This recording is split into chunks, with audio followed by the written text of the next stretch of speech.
नमस्कार, मैं हूं सबिहा और आप देख रहे हैं रफ्तार मीडिया उत्तराखंड। आगे आप मेरे साथ देखेंगे उत्तराखंड से जुड़ी तमाम छोटी बड़ी खबरें विस्तार से, लेकिन सबसे पहले नजर हेडलाइंस पर। राष्ट्रीय खेल दिवस पर मुख्यमंत्री उदयीमान खिलाड़ी उन्नयन छात्रवृत्ति योजना का शुभारंभ। सीएम धामी ने की घोषणा, राज्य खेल पॉलिसी में शामिल किया जाएगा मलखंभ खेल।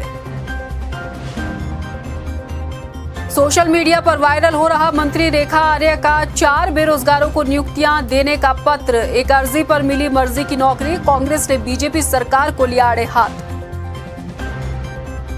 यूके पेपर लीक मामले को लेकर परीक्षार्थियों का हल्ला बोल। सीबीआई जांच की मांग। सीएम धामी बोले, बेरोजगारों के साथ हुआ छल, निष्पक्ष हो रही जांच।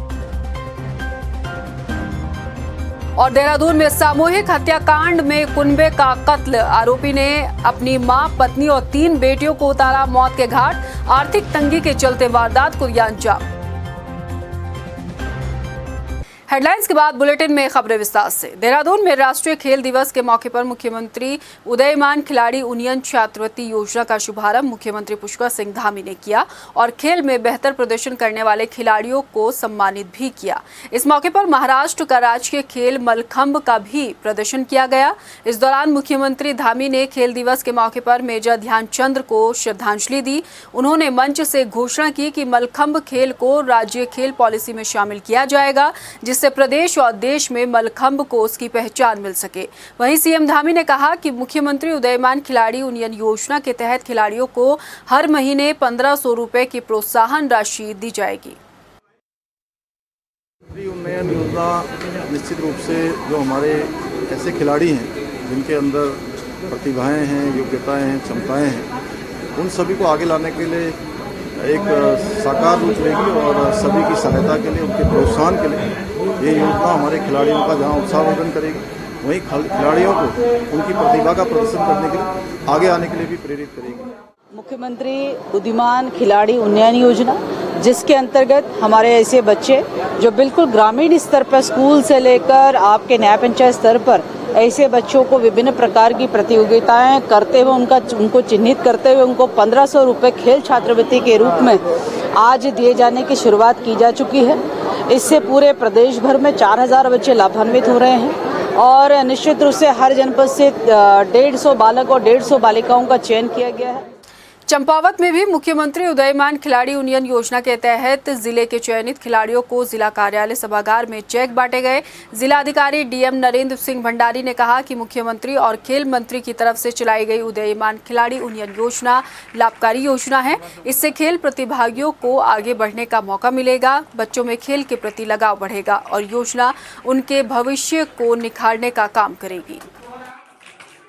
इसमें क्योंकि उन बच्चों को 1500 रुपये पर मंथ का सपोर्ट दिया जा रहा है, तो उनके अपने जो एक्सपेंस होते हैं, अपने अगर कुछ उनके पेरेंट्स भी आए थे क्योंकि, तो पेरेंट्स को भी ये लगता है कि अगर सरकार हमारे बच्चों को सपोर्ट कर रही है तो ये स्पोर्ट्स में काफ़ी अच्छी चीज़ है और पेरेंट्स भी स्पोर्ट्स में अगर सपोर्ट करेंगे तो आगे जाके यही बच्चे हमारे लिए विभिन्न लेवल्स पे मेडल्स लेके आएंगे। हाँ सर, ऐसा हो सकता है, मान लीजिए जैसे कोई स्कूल से ज़्यादा अच्छे खिलाड़ी आ रहे हैं और बाहर से भी आ रहे हैं, उनके लिए ये ज़्यादा अच्छी योजना है क्योंकि वो स्टेट में भी जा सकते हैं और वहाँ अपना नाम रोशन। और अब बात करेंगे बड़ी खबर की। विधानसभा में बैकडोर से हुई नियुक्तियों में गड़बड़झाला होने के बाद बीजेपी कांग्रेस में जहां पोल खोल की जंग का दौर चल रहा है, तो सोशल मीडिया में मंत्रियों और पूर्व स्पीकर के जरिए नियुक्तियां देने के पत्र भी खूब वायरल हो रहे हैं। इस बीच हमेशा सुर्खियों में बनी रहने वाली कैबिनेट मंत्री रेखा आर्य का भी एक पत्र सोशल मीडिया पर खूब वायरल हो रहा है, जिसमें 4 बेरोजगारों को एक अर्जी पर मर्जी की नौकरी दे दी गई।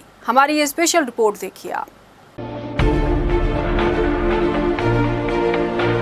कुंजवाल के पत्र के बाद एक और पत्र वायरल। सोशल मीडिया में मंत्री रेखा आर्य का पत्र हुआ वायरल। एक अर्जी पर मर्जी की दे दी गई नौकरियां, 4 बेरोजगारों को तुरंत दे दी गई नियुक्तियां।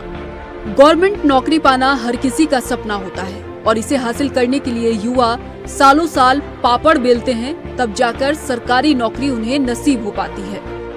लेकिन लगता है उत्तराखंड में सरकारी नौकरी पाने के नियम कायदे एकदम अलग हैं। यहाँ मंत्रियों से एक अर्जी लगाने पर आपको तुरंत मर्जी की नौकरी मिल जाएगी। आप सोचेंगे कि ये कैसे हो सकता है, लेकिन ये हो सकता नहीं बल्कि ऐसा हुआ है।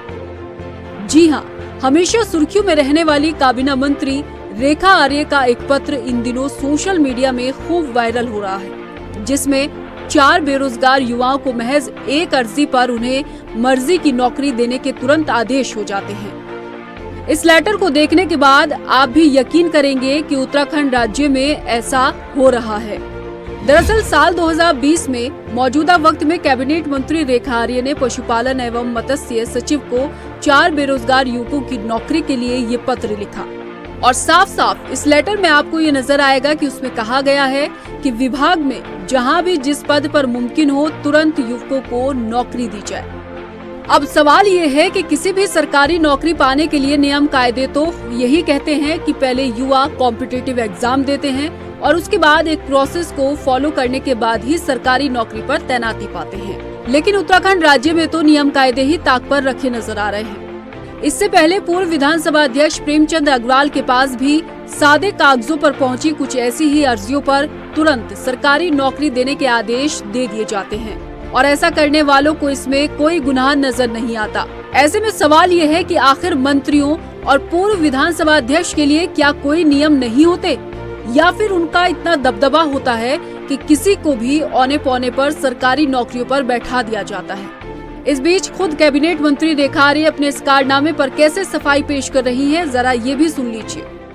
देखिए, मैं ये कह रही हूँ, आप एक ही जगह से कह रहे हैं, आप कौन सी जगह से हैं? आप वहाँ से दे दीजिए। आप कौन सी जगह से, वहाँ से दे दीजिए। मैं वहाँ नहीं लिखती हूँ तो मुझे बताइए। आप मुझे जहाँ से देना चाहें, जो मेरे पास में देने आएगा, हम सब पे लिखते हैं कि इनको जो उनकी योग्यता के अनुसार में जो हो सकता हो तो वो देखें। उस पर स्वाभाविक रूप से हमारा काम है कि उसमें आवश्यक कार्रवाई करें। यह हमारा नैतिक दायित्व बनता है। इसके लिए ना तो कोई ऐसा पर्टिकुलर कोई क्षेत्र चिन्हित है कि यहीं से पत्र लिखे जाएंगे। कोई भी कहीं से पत्रकार बंधुओं से भी आग्रह है वो अपनी चिट्ठी को देना चाहे तो मुझे कोई दिक्कत नहीं। लगता है प्रदेश में सरकारी भर्तियां हो या फिर सरकारी नौकरियां, हर जगह या तो सिफारिश और अपने करीबियों को नौकरी दे दी जाती है या फिर भर्तियों में पेपर लीक कर सांठगांठ करने वाले माफिया युवाओं का भविष्य दांव पर लगा देते हैं। किसी का कुछ नहीं जाता, लेकिन युवाओं का भविष्य जरूर डगमगा जाता है। ऐसे में भ्रष्टाचार और जीरो टॉलरेंस का दावा करने वाली धामी सरकार घुन लगे सिस्टम का सफाया करती है या फिर सिस्टम ही लाइन पर आता है, ये देखना होगा। रफ्तार मीडिया के लिए देहरादून से मनीष डगवाल की स्पेशल रिपोर्ट। विधानसभा में बैकडोर से हुई नियुक्तियों को लेकर पूर्व विधानसभा अध्यक्ष गोविंद सिंह कुंजवाल ने सफाई दी है। उन्होंने कहा है कि विधानसभा की सेवा नियमावली में विधानसभा अध्यक्ष को अधिकार है और उसी के तहत ये नियुक्तियां दी गई हैं। दो टूक शब्दों में कुंजवाल ने कहा कि सरकार जिस एजेंसी से चाहे उससे जांच करा ले, वो तैयार है। उन्होंने ये भी साफ तौर पर कहा कि उन्होंने अपने कार्यकाल में जिन 158 लोगों को नियुक्तियां दी हैं, उसमें उनके बेटे और बहू के साथ मंत्रियों, पूर्व मुख्यमंत्रियों और अधिकारियों की सिफारिशों पर दी गई हैं और ये परिपाटी शुरू से ही चली आ रही है। जहाँ तक मेरे कार्यकाल के नियुक्तियों का प्रश्न इन्होंने उठाया, उसमें मेरा साफ ये कहना है, मैंने 158 नियुक्तियां करी हैं। सोशल मीडिया में मंत्री रेखा आर्य के वायरल लेटर को लेकर विपक्ष ने सरकार को आड़े हाथ लिया। कांग्रेस प्रदेश प्रवक्ता गरिमा दसौनी ने कहा कि सरकार को ये बताने की जरूरत है कि आखिर ये नौबत आई ही क्यों। उन्होंने कहा कि भ्रष्टाचार की खुलती परत दर परत से सरकार के दावों की हकीकत भी अब दिखने लगी है। रेखा आर्य जो कि महिला सशक्तिकरण एवं बाल विकास मंत्री भी हैं और तमाम दूसरे विभाग उनके पास हैं, उनका एक सिफारिशी पत्र भी सोशल मीडिया पर बहुत वायरल हो रहा है। अब अगर सीधे सीधे सही दरवाजे से कोई अपनी एलिजिबिलिटी पर, अपने कैलिबर पर, अपनी योग्यता पर इम्तिहान देता है और उस इम्तिहान को पास कर लेता है, तो ऐसे में मंत्रियों को सिफारिशी पत्र क्यों लिखने की जरूरत पड़ रही है, इसके पीछे का इशारा समझने की जरूरत है। यूके पेपर लीक मामले के बाद जहां कई भर्ती परीक्षाओं में धांधली के आरोपों को लेकर मुख्यमंत्री पुष्कर सिंह धामी ने जांच बैठा दी है, तो वहीं कांग्रेस अब यूके पेपर लीक मामले की सीबीआई जांच की मांग कर रही है। साथ ही विधानसभा में बैकडोर से हुई भर्तियों को लेकर भी सरकार पर आक्रामक है। इसको लेकर सीएम पुष्कर सिंह धामी का कहना है कि बेरोजगारों के साथ जो अहित हुआ है उसको लेकर सरकार गंभीर है और इस मामले में निष्पक्ष होकर जाँच की जा रही है, इसलिए विपक्ष को इस पर राजनीति नहीं करनी चाहिए। देखिए, ऐसा है कि हमने कल भी कहा था कि ये राजनीति का विषय नहीं है। ये हमारे उत्तराखंड के हमारे सभी आने वाले नौनिहालों का, हमारे परीक्षा में बैठने वाले हमारे बेटे बेटियों का, उनके भविष्य का प्रश्न है। इसलिए इसमें राजनीति अन्य विषयों पर हो सकती है। इस पर हमने एक समान रवैया अपनाया। हमने कल भी कहा कि किसी के कालखंड में जो नियुक्तियां हुई या 15-16 में दरोगा भर्ती की जांच शुरू हुई है, तो इसका मतलब ये नहीं है कि हम इस पर कोई निशाना बना रहे हैं कि किसकी सरकार में हुआ है। अभी जो भी पहले की जितनी भी इस प्रकार की गड़बड़ियों की बात आई है, सभी में हम जो है जांच कर रहे हैं और जांच का परिणाम भी सामने आ रहा है। भर्ती घोटाले को लेकर जहां कांग्रेस लगातार सरकार पर हमलावर है, तो वहीं कांग्रेस के पूर्व प्रदेश अध्यक्ष गणेश गोदियाल ने भर्तियों में पाई जा रही धांधलियों को लेकर धरना प्रदर्शन किया। साथ ही सरकार से भर्ती घोटाले में सीबीआई जांच की मांग की है। गणेश गोदियाल ने सरकार पर आरोप लगाते हुए कहा कि केंद्र और राज्य सरकार सरकारी मशीनरियों का दुरुपयोग कर रही है। आज के इस माहौल में संवैधानिक संस्थाओं से लोगों का विश्वास उठ चुका है। इसलिए उठ चुका है कि हर संवैधानिक संस्था का ये सरकार, केंद्र की सरकार और राज्यों में राज्य की सरकार दुरुपयोग कर रही है। मुझे अफसोस होता है, मुझे बहुत भरोसा था एस राजू जो अध्यक्ष थे, मैं उनको जानता हूं कि वो एक निहायत ईमानदार अफसर थे, लेकिन उनकी अध्यक्षता में ये क्या हो गया, क्यों चुप रहे? और तब जाके ज्यादा दिक्कत हुई जब एस राजू ने ये बात कही कि मैंने कई बार जांच के लिए लिखा, लेकिन सरकार के कानों में जू नहीं रहेगा।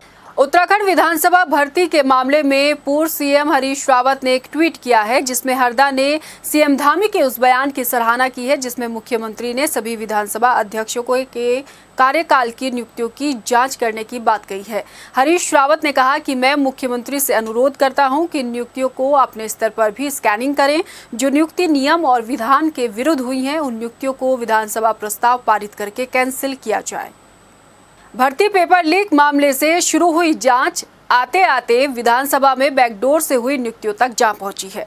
पिछले 2 महीनों से भर्तियों में चल रही जांच में क्या मंत्री, क्या संतरी, क्या आयोग के पूर्व अध्यक्ष और पूर्व सचिव और क्या पूर्व विधानसभा अध्यक्ष, कोई अपने करीबियों को नौकरी देने के सवालों से घिरा है, तो भर्ती पेपर लीक मामले में नकल माफियाओं का जाल अब धीरे धीरे टूटने लगा है। लेकिन इन सब बातों के बीच सवाल ये खड़ा होता है कि पारदर्शी तरीके से परीक्षाओं को कराने का जिम्मा आखिर कौन लेगा। एक अदने से उत्तराखंड राज्य में पिछले 2 महीने में सरकारी भर्तियों में चल रही जांच के बाद सामने आ रहे एक के बाद एक घोटालों के साथ अब विधानसभा में बैकडोर से हुई नियुक्तियों का मुद्दा जोर शोर से गूंज रहा है। मुख्यमंत्री धामी के आदेश के बाद उत्तराखंड एसटीएफ भर्ती पेपर लीक मामले में माफियाओं के नेक्सस को तोड़ते हुए हर दिन नए खुलासे कर रही है। तो अब धीरे धीरे उत्तराखंड अधीनस्थ चयन आयोग से शुरू हुई जांच का मसला विधानसभा में हुई नियुक्तियों तक जा पहुंचा है। भर्ती पेपर लीक मामले से लेकर विधानसभा में बैकडोर से हुई नियुक्तियों के मसलों को बारीकी से देखा और समझा जाए तो इसमें माफियाओं का एक बड़ा नेक्सस काम करता दिख रहा है। ऐसे में पारदर्शी तरीके से भर्तियां और सरकारी नौकरी देने का सवाल बड़ा हो जाता है। हालांकि प्रदेश के मुख्यमंत्री पुष्कर सिंह धामी ये कह चुके हैं कि पारदर्शी तरीके से भर्तियों को दोबारा नए सिरे से कराया जाएगा, लेकिन बार बार सवाल यही खड़ा हो रहा है कि आखिर ये होगा कैसे। माफियाओं के नेटवर्क कितने तगड़े हैं कि तार अदने से कर्मचारी से लेकर बड़े बड़े अफसरों और अधिकारियों के साथ नेताओं से भी जुड़े हैं। भ्रष्टाचार का घुन सिस्टम में इतना लग चुका है कि धीरे धीरे सिस्टम को ही खाने लगा है। ये सवाल हम इसलिए भी उठा रहे हैं क्योंकि हालिया दौर में भर्ती पेपर लीक मामले में हाकम सिंह की गिरफ्तारी और उसके राजनीतिक नेताओं से ताल्लुकात के साथ उनके साथ उठना बैठना नेताओं को भी शक के घेरे में घेर रहा है। तो भर्ती पेपर लीक मामले में आयोग के पूर्व अध्यक्ष एस राजू और पूर्व चीफ संतोष बडोनी से अब तक कोई पूछताछ न होने पर भी सिस्टम सवालों में है। इतना ही नहीं, पूर्व विधानसभा अध्यक्ष प्रेमचंद अग्रवाल के कार्यकाल में विधानसभा में बैकडोर से हुई नियुक्तियों में कई नेताओं की सिफारिशों पर पूर्व बीजेपी प्रदेश अध्यक्ष मदन कौशिक के पीआरओ, कैबिनेट मंत्री रेखा आर्य के पीआरओ, बीजेपी संगठन के महामंत्री अजय कुमार के पीआरओ के अलावा संघ के प्रचारकों के रिश्तेदारों को भी नौकरियां दी गई हैं, तो कई अधिकारियों की पत्नियों को भी नौकरी दी गई है। आखिर क्यों? क्या ये प्रदेश के युवाओं के साथ धोखा नहीं? क्या उनके भविष्य के साथ ये खिलवाड़ नहीं है? ये किसी सरकार की मुखालफत नहीं बल्कि युवाओं के हित को लेकर हम सवाल उठा रहे हैं। सवाल इस बात को लेकर भी है कि इस बात की क्या गारंटी है कि 22 सालों में हुई सरकारी भर्ती परीक्षाओं में कोई धांधली नहीं हुई है। और इस बात का भी क्या भरोसा कि मंत्रियों, अधिकारियों और नेताओं ने अपने सिपह सलारों को ऊंचे पदों पर ना बिठाया हो। जांच में जिस तरीके से सवाल खड़े हो रहे हैं, उससे तो यही लगता है कि हकदारों के हकों पर ये कुठाराघात है और ना हकों को हक दे दिया गया है। इन सब धांधली और माफियाओं के गठजोड़ के बीच ये कह पाना बहुत मुश्किल होगा कि राज्य में फिलहाल कोई भी भर्ती पारदर्शी तरीके से हो पाएगी। रफ्तार मीडिया के लिए देहरादून से स्पेशल ब्यूरो रिपोर्ट।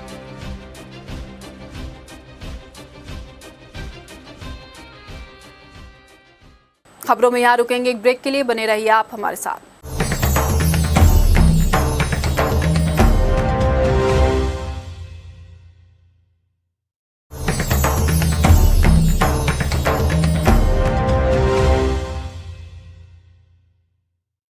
जहां यूके SSS पेपर लीक मामले में अब छात्र भी सड़क पर उतर आए हैं। देहरादून स्थित गांधी पार्क में BTO और BPDO परीक्षा पास कर चुके अभ्यर्थियों ने प्रदर्शन किया। राज्य सरकार के खिलाफ नारेबाजी करते हुए परीक्षार्थियों ने नियुक्ति की मांग की। साथ ही भर्ती धांधली में CBI जांच कराने की भी उन्होंने मांग की है।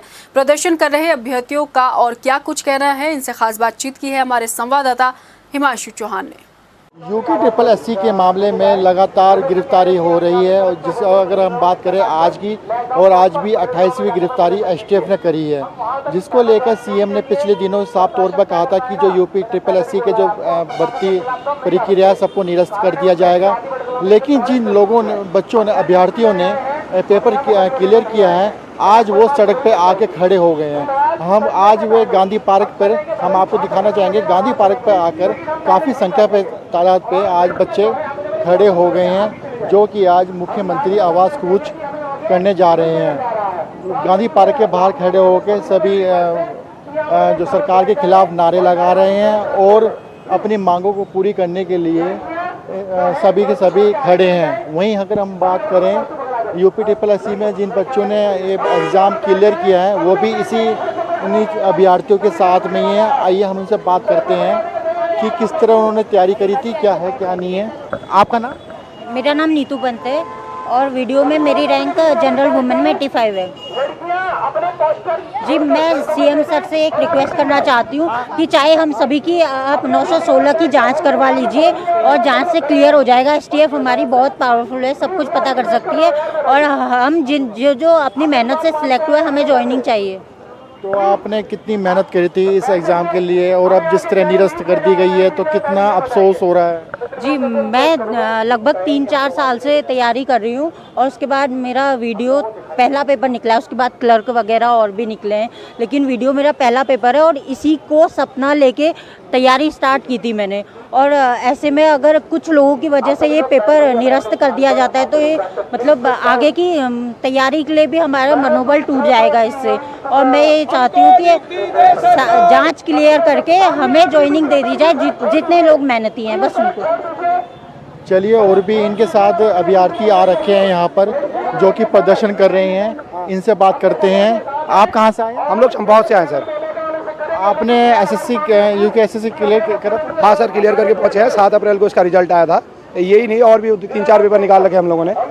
हम लोग ये चाहते हैं कि हम लोग चंपाव से हैं और वहाँ से चंपाव से विधायक भी मुख्यमंत्री धामी जी हैं। हम आपके माध्यम से ये कहना चाहते हैं, उन्होंने हमको कहा भी है कि हम आप लोगों को नियुक्ति देंगे, पर कुछ उपद्रवी लोगों के कारण वो अपना बयान परसों चेंज कर चुके थे, परंतु कल उनका दोबारा से बयान आया है कि जो मेहनती लोग हैं उन्हें नियुक्ति दी है। हम आपके माध्यम से यही कहना चाहते हैं कि हमें तत्काल नियुक्ति दी जाए। हमने जो मेहनत की है, बहुत लंबा समय हो गया है, हमें तत्काल नियुक्ति दी जाए, चाहे वो सशर्त दी जाए, चाहे वो कैसे भी दी जाए। और हम आपके माध्यम से ये भी कहना चाहते हैं कि जो बेरोजगार संगठन का नाम लेकर आगे निकल के आ रहे थे, मैं उनसे ये कहना चाहता हूँ कि आज कहाँ हो आप लोग? हम भी तो बेरोजगार हैं, आज कहाँ चले गए आप लोग? हम लोग इतनी दूर से आए हैं, आज आप लोगों को हमारा साथ देना चाहिए था अगर आप सच्चे लोग थे तो। हम लोगों ने मेहनत की है और हम अपना हक मांग रहे हैं और हम सरकार का ही अंग बनने वाले हैं। हम शांतिपूर्वक यहाँ पर को अपना धरना प्रदर्शन कर रहे हैं, सरकार तक अपनी बातें पहुँचा रहे हैं।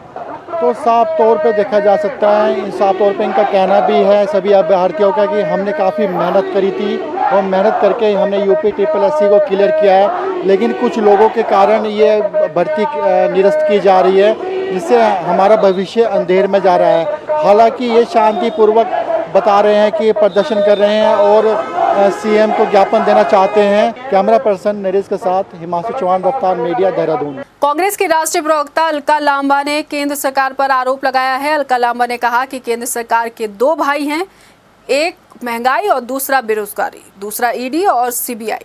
कांग्रेस की राष्ट्रीय प्रवक्ता अलका लांबा ने कहा कि जब भी सरकार से जनहित को लेकर सवाल किया जाता है तो केंद्र अपने दूसरे भाई को लोगों के पीछे लगा देती है। बढ़ती महंगाई, बेरोजगारी से लोग परेशान हैं। अलका ने बताया कि आने वाले 7 सितंबर को कांग्रेस भारत जोड़ो यात्रा कर देश को जोड़ने के साथ जनता के बीच जाएगी। भाजपाइयों के दो भाई, बेरोजगारी और महंगाई, मोदी जी के दो भाई, ईडी और सीबीआई। भारतीय राष्ट्रीय कांग्रेस देश के कोने कोने पर जाएगी। 7 सितंबर से भारत जोड़ो यात्रा श्री राहुल गांधी जी कन्याकुमारी से शुरू करके कश्मीर तक 3500 किलोमीटर चलेंगे। भारत जोड़ो के यात्रा के भी मुद्दे देश को राहत देने वाले बेरोजगारी और महंगाई रहेंगे। राजधानी देहरादून में दिल दहला देने वाले सामूहिक हत्याकांड को अंजाम दिया गया। दून के शांत वादियों में सोमवार की सुबह एक खौफनाक मंजर लेकर आई, जिसे देखने के बाद हर कोई दंग रह गया। जी हां, एक साथ 5 हत्याओं से देहरादून दहल उठा। हत्यारा कोई अनजान नहीं बल्कि अपना ही, जिसने एक के बाद एक हत्या को अंजाम दिया। देखिए खौफनाक वारदात की ये पूरी कहानी। सामूहिक हत्याकांड से दहला देहरादून। पति से नाश्ते में मदद मांगना पड़ा भारी। आरोपी ने खेला खूनी तांडव। बीवी, मां और बेटियों को उतारा मौत के घाट। चाकू से एक एक कर रेत डाला गला। सोमवार की सुबह एक परिवार हंसते खेलते उठता है। पूजा पाठ, नाश्ता और रोजमर्रा जैसे कामों से दिन की शुरुआत होती है, लेकिन ये खुशनुमा शुरुआत कुछ ही पल में ताश के पत्तों की तरह बिखर जाती है। और फिर जो मंजर उस घर का देखने को मिलता है, शायद ही किसी ने उस खौफनाक मंजर की कल्पना की हो। जी हां, राजधानी देहरादून में दिल दहला देने वाले सामूहिक हत्याकांड को अंजाम दिया गया है।